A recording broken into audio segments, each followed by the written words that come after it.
Recently, this small change was made in the Star Citizen 4.0 EPTU. Missiles should spawn when you first get your ship at your home location for the first time, but reclaiming your ship won't give back missile stock. Now, this is really interesting because what's that? Oh, they've wound that back. They're not doing that anymore.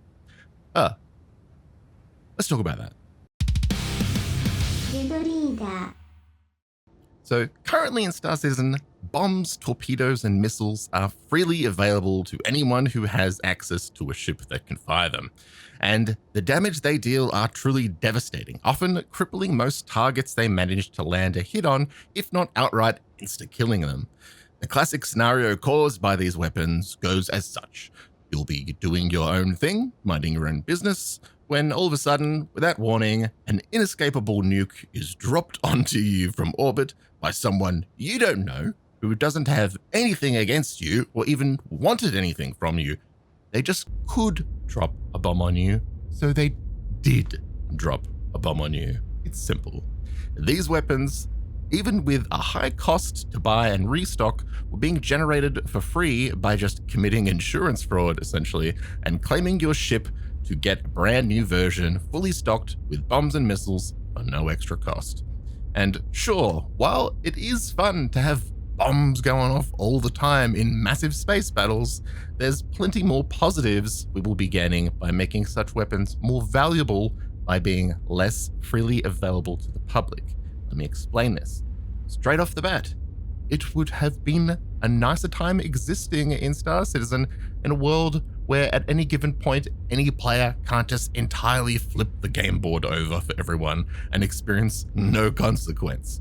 When you can't reasonably have a level of trust in others, it breeds paranoia and anxiety and drives people away from participating in many elements of the game, or leads people to a more kill on sight mindset in game, since the only constant way to stay safe then is to kill them before they kill you.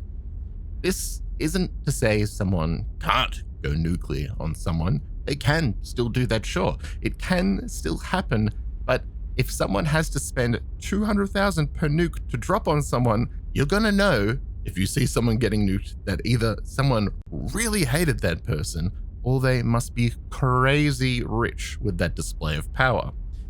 But a patch later, since the announcement, CIG have wound back the update, saying they will look into it at a future date.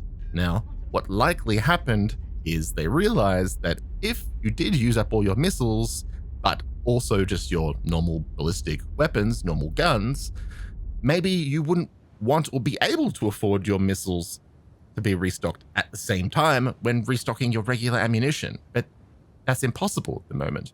When you restock your ship, if you want to restock your ballistic ammo, you have to restock all your bombs at the same time, which means that you might just want to be able to shoot your normal guns, but it could cost you hundreds of thousands or even potentially millions of dollars just to restock. Now, this could be solved easily by adding functionality to the landing restock screen in the mobiGlas, but it's more likely that that would be new work that they hadn't planned for a 4.0 release, now that they realize it's more work than they expected.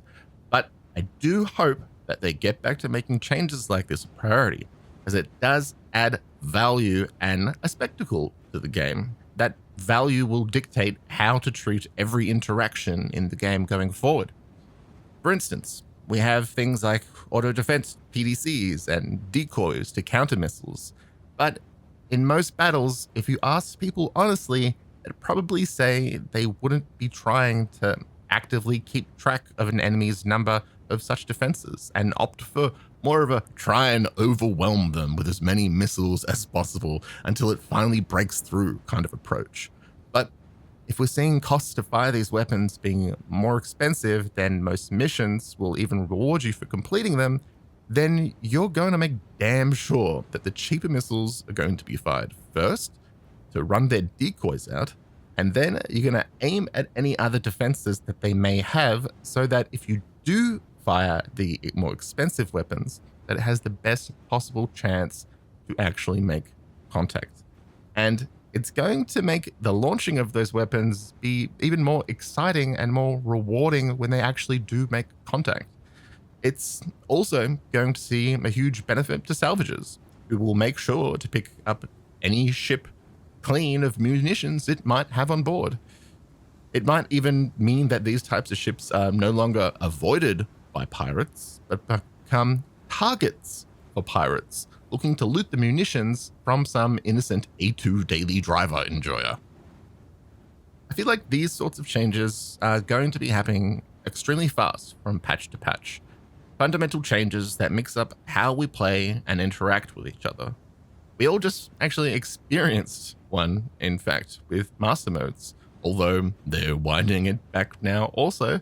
I have to say, even though I felt very vulnerable whenever I had my shields down when I would be pulling out of atmosphere or something, which was the main sort of change with master modes, not once was I actually messed with, where prior to master modes, leaving atmosphere with shields on, it would be commonplace to be messed with randomly.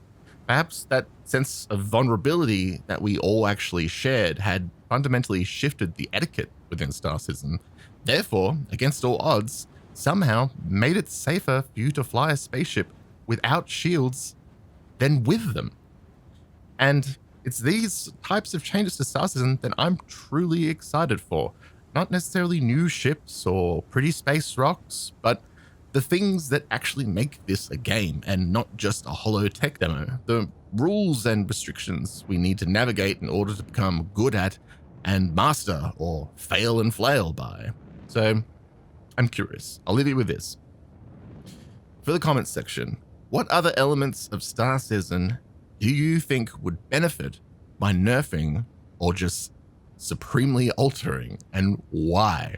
What flow-on effects do you think it would have?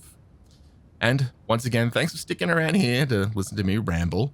Please do like and subscribe if you enjoyed this video. Oh, and just a reminder to use my referral code in the description if you think about playing Star Citizen. I'm one off from getting a free ship at the moment. And also, you'll get one at the moment as a bonus referral if you sign up. All right.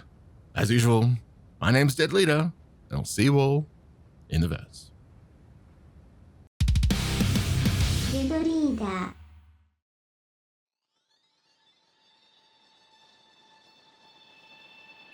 Space. It's cold, and it's lonely. But you don't need to be with Dead Leader merchandise. Merchandising. With Dead Leader merch, you can represent Star Citizen without looking like a dog. Merchandising. Everyone will think it's for some sick band, and if they ask what Dead Leader is, you can just say, you probably wouldn't know him, and they'll think you're sick. Merchandising. So grab your Dead Leader merch today and support your favorite content creator. Me, Dead Leader. Merchandising.